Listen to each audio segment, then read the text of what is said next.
Puji Tuhan, kita bertemu lagi dalam acara Saat Teduh bersama Musafir.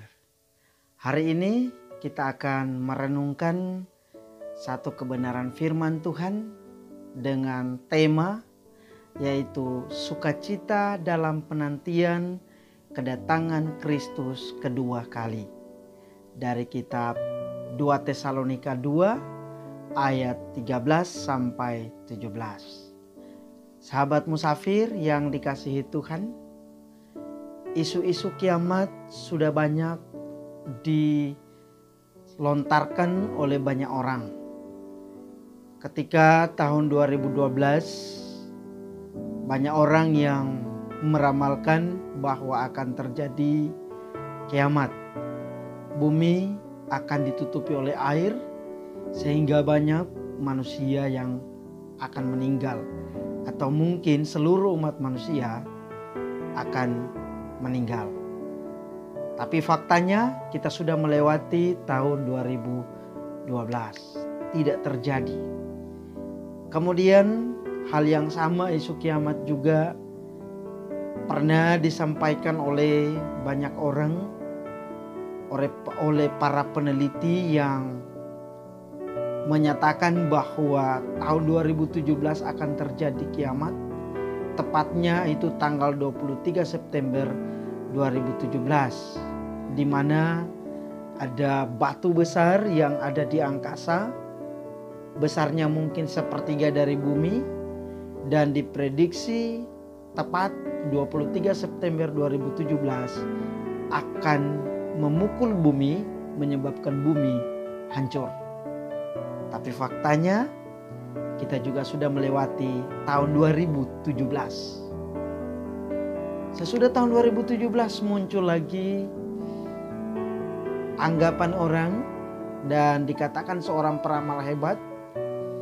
Dia meramalkan kiamat akan terjadi akibat Perang Dunia Ketiga, dan ini terjadi tahun 2018. Seorang peramal hebat dan diakui dia meramal akan terjadi kiamat akibat Perang Dunia Ketiga yang dimulai oleh Amerika dan Korea Utara. Tapi faktanya kita sudah melewati tahun 2018, tidak terjadi kiamat. Nah, sekarang sahabat musafir yang dikasihi Tuhan, ada ramalan lagi yang berkata bahwa tahun 2020 disitulah terjadi kiamat yang sesungguhnya. Bahwa penyebabnya adalah virus corona. Ini adalah tanda Tuhan segera datang, dunia akan kiamat. Virus corona melanda seluruh dunia, akan menyebabkan seluruh umat manusia mati.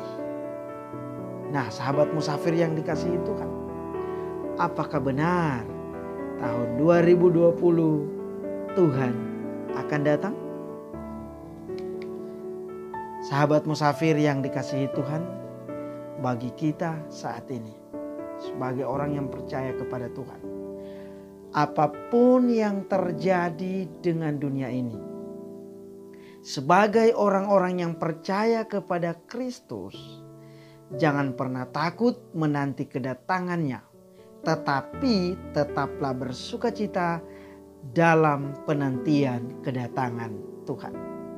Orang percaya, orang yang yakin kepada Kristus Yesus harus bersukacita dalam penantian kedatangannya.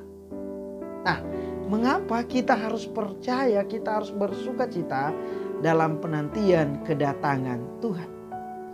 Apa alasannya kita harus bersukacita dalam penantian kedatangan Tuhan? Nah, alasannya yang pertama adalah karena Allah telah memilih kita.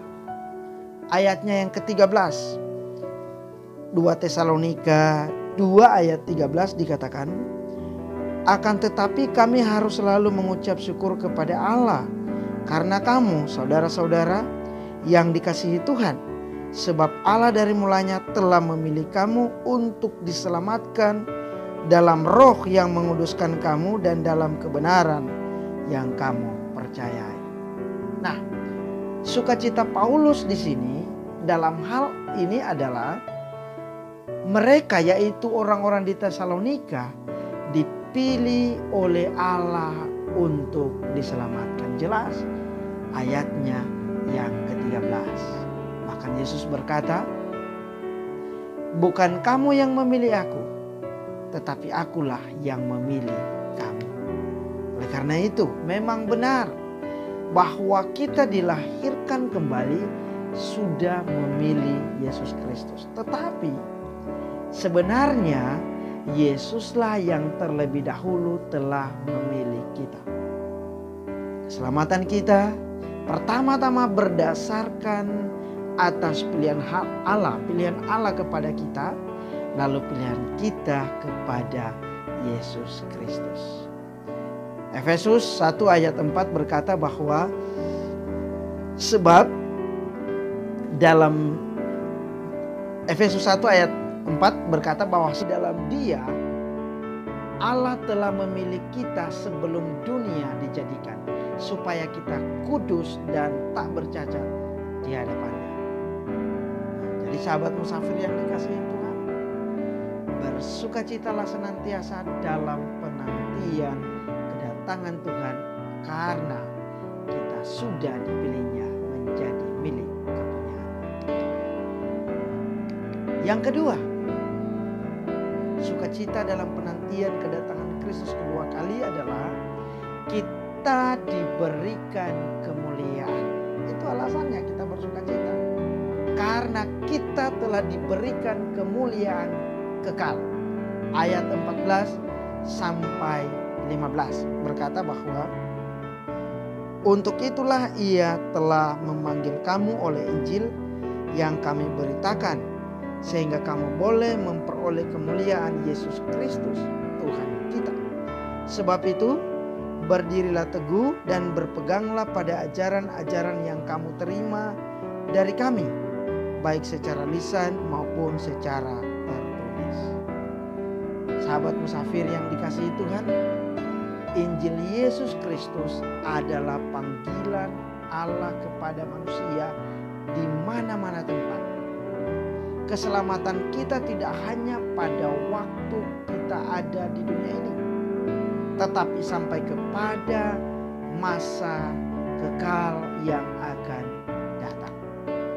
Oleh karena itu, pada masa kekal yang akan datang, Tuhan Yesus akan membagikan kemuliaannya dengan kita yang sekarang ada di dalam Dia, yakni kita yang sudah dilahirkan kembali dan dikuduskan oleh Roh Kudus, kita yang sudah menerima Yesus Kristus sebagai Tuhan dan Juru Selamat kita.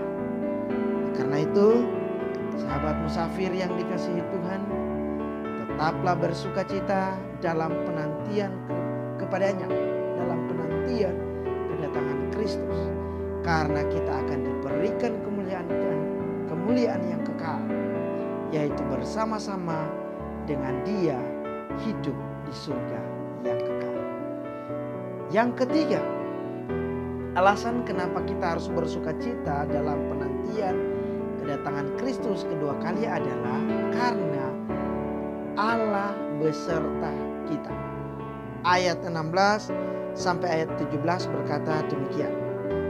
Dan Ia, Tuhan kita, Yesus Kristus dan Allah, Bapa kita, yang dalam kasih karunia-Nya telah mengasihi kita dan yang telah menganugerahkan penghiburan abadi dan penghiburan baik kepada kita. Kiranya menghibur dan menguatkan hatimu dalam pekerjaan dan perkataan yang baik. Nah, sahabat musafir yang dikasihi Tuhan, dalam bagian ini Paulus memberikan dorongan kepada orang-orang di Tesalonika, karena ia tahu bahwa mereka tidak dapat melaksanakan hal itu dengan kemampuan mereka sendiri. Oleh karena itu, Paulus menunjukkan sumber kekuatan mereka, yaitu dari Tuhan Yesus Kristus dan Allah Bapa. Kuasa itu dapat disalurkan melalui doa. Karena itu, sahabat musafir yang dikasihi Tuhan, bersandarlah pada Tuhan. Kenapa? Ketika kita bersandar pada Tuhan, di sanalah kita akan melihat bahwa Tuhan akan terus bersama dengan kita. Kenapa kita bersandar kepada Tuhan? Karena Dia mengasihi kita. Karena Dia memberi penghiburan abadi kepada kita. Karena Dia memberikan pengharapan yang baik oleh sebab kasih karunia-Nya. Dia yang meneguhkan kita di dalam tiap-tiap pekerjaan dan perkataan yang baik. Bahkan dalam kesemuanya ini, inilah yang menunjukkan, membuktikan bahwa Tuhan beserta kita. Jadi sahabat musafir yang dikasihi Tuhan, bersukacitalah terus dalam penantian kedatangan Kristus. Jangan pernah takut, jangan pernah bimbang dan ragu kepadanya. Jangan pernah bimbang dan ragu kepada Kristus, karena Dia akan terus tetap beserta kita menjalani hidup ini. Jadi sahabat musafir yang dikasihi Tuhan, apapun isu yang dilontarkan saat ini, kiamat akan segera terjadi. Jangan takut, jangan khawatir, kapanpun waktunya. Saat ini mari kita tetap bersuka cita dalam penantian kedatangan Kristus kedua kali. Kenapa? Karena yang pertama, Allah telah memilih kita. Yang kedua, kita diberikan kemuliaan kekal. Yang ketiga, Allah tetap beserta kita. Tuhan memberkati. Mari berdoa. Terima kasih ya Tuhan untuk firman-Mu. Tolong kami supaya dapat memahami kebenaran firman Tuhan ini, sehingga menjadi kekuatan bagi kami orang percaya yang hidup di dalam Engkau sambil menantikan kedatangan-Mu kedua kali. Terima kasih Tuhan, dalam nama Yesus Kristus kami bersyukur untuk firman.